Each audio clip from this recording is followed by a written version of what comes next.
Kaloy-Roy, kakampi ka ba o kalaban? Ito kasi yung gawain ng troll eh. Sorry pero disappointing itong ginawa mong ito. Alam namin na meron ka pong proposal na maka-accumulate ng 20 million pesos as reward prize on sa credible witness or witnesses para malaman ang katotohanan at makuha na ang hustisya.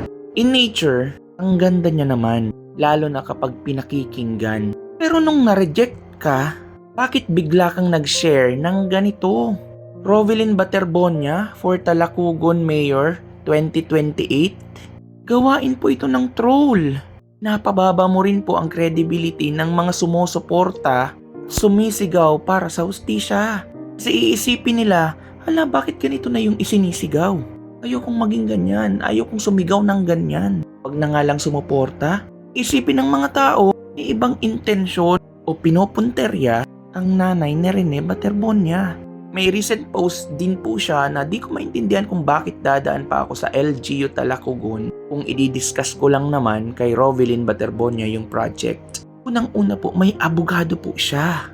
Lahat po ng mga ganito, dadaan dapat sa legal na usapan. Hindi po siya pwedeng tumanggap ng kung sino-sino lang. Hindi din po natin alam ang credibility mo. So maganda po yung intention mo. May post ka pa na kaya nga need makausap to discuss the plan. Iba ang donation para sa pamilya, iba ang reward for witness. Siguro aware ka naman po sa bounty hunting, to vigilantism. Explain ko po sir. Though alam naman po natin na kanselado na ito, pero di ba po possible may plan ka na gawin ito kay Divine Adili? Listen ko lang to sir.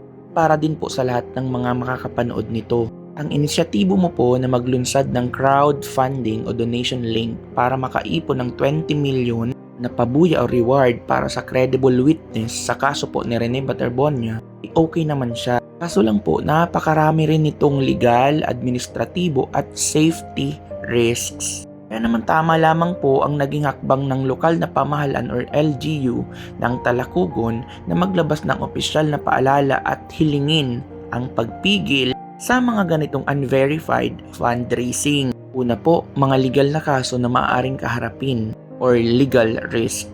Ang paglikha ng donation link para sa pabuya ng walang kaukulang pahintulot ay may paglabag sa mga batas ng Pilipinas.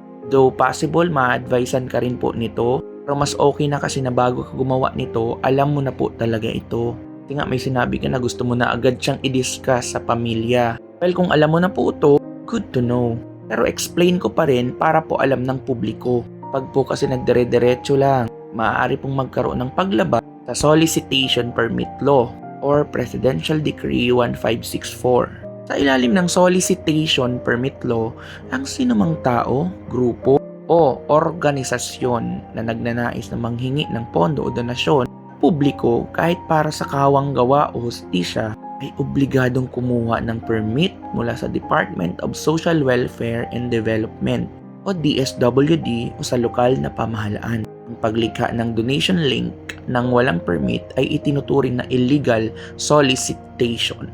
Cybercrime Prevention Act or Republic Act 10175 and illegal exploitation kung ang nakolektang pera ay hindi napatunayang napunta sa tamang layunin o kung ginamit ang pangalan ng pamilya ng walang legal na otorisasyon, maaari po itong mahantong sa kaso swindling or estafa sa ilalim ng Revised Penal Code. May koneksyon sa cybercrime law dahil ginamitan ito ng internet.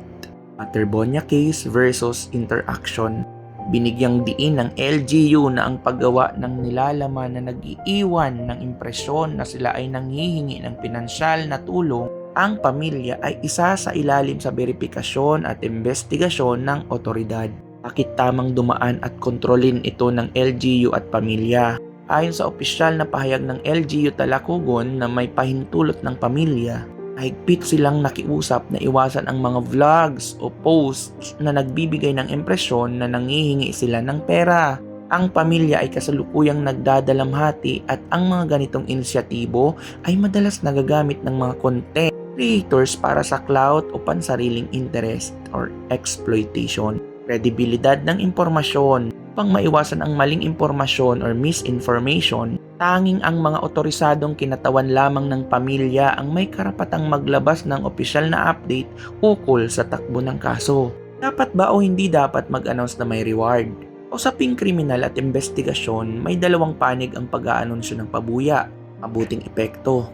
Maaari nitong maakit ang mga totoong saksi na natatakot lumantad dahil may panigurado silang pinansyal na proteksyon para sa kanilang seguridad kung sakaling mawalan sila ng trabaho o kailangang lumipat ng tirahan. Masamang epekto at malaking panganib.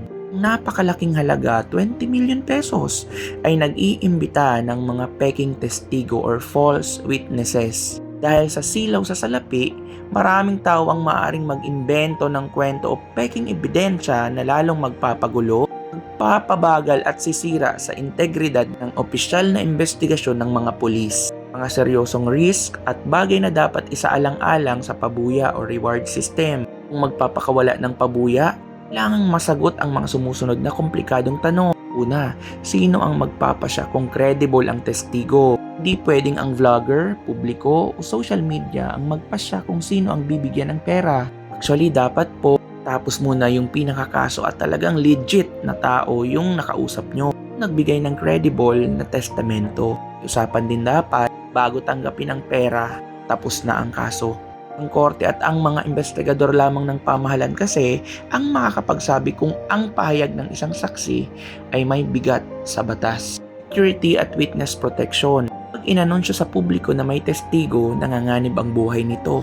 Ang gobyerno ay may opisyal na Witness Protection Program or WPP ilalim ng Department of Justice or DOJ. Ang mga pribadong pabuya ay walang kakayahang magbigay ng pangmatagalang armadong proteksyon sa testigo.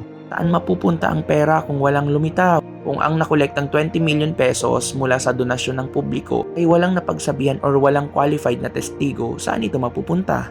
Giging mitsa ito ng matinding away at duda sa transparency ng humahawak ng pera. Para mas madali, paghanap ng hustisya para kay Rene Baterbonia ay dapat idaan sa tamang legal na proseso. Bottom line nito guys, but legally tied up sa lahat ng investigating bodies. Paglika ng mga hiwalay na crowdfunding o pabuya sa internet nang walang koordinasyon sa pamilya, pulisya at LGU, hindi nakakatulong. Halip, ito ay nagdadala ng panganib sa pamilya. Milikha ng gulo sa investigasyon at labag sa batas ng bansa ukol sa pampublikong pangangalap ng donasyon. Intensify natin. Ulitin ko ang inisyatibo na mag-alok ng napakalaking pabuya tulad ng 20 million pesos sa pamamagitan ng social media crowdfunding ng hiwalay sa gobyerno ay may napakalapit na ugnayan sa konsepto ng vigilante justice o vigilantism. Bagamat walang physical na karahasan na ginagawa ang nagpasimula nito, ang ganitong sistema ay tinuturing na digital o financial vigilantism dahil nilalagpasan nito ang mga itinalagang institusyon ng batas. Again, ang pagpapasya kung sino ang credible witness, kung magkano ang pabuya at kung paano papatakbuhin ang investigasyon, tungkulin na po kasi ng Philippine National Police, National Bureau of Investigation at Department of Justice. Panganib, kapag ang isang vlogger o pribadong individual ang nag-set up ng sarili nitong sistema, ang pabuya at pagpili ng testigo, magawa sila ng isang parallel or shadow justice system. Pinapahina po nito ang integridad ng opisyal na investigasyon ng gobyerno. Yung nasabi ko po, bounty hunting.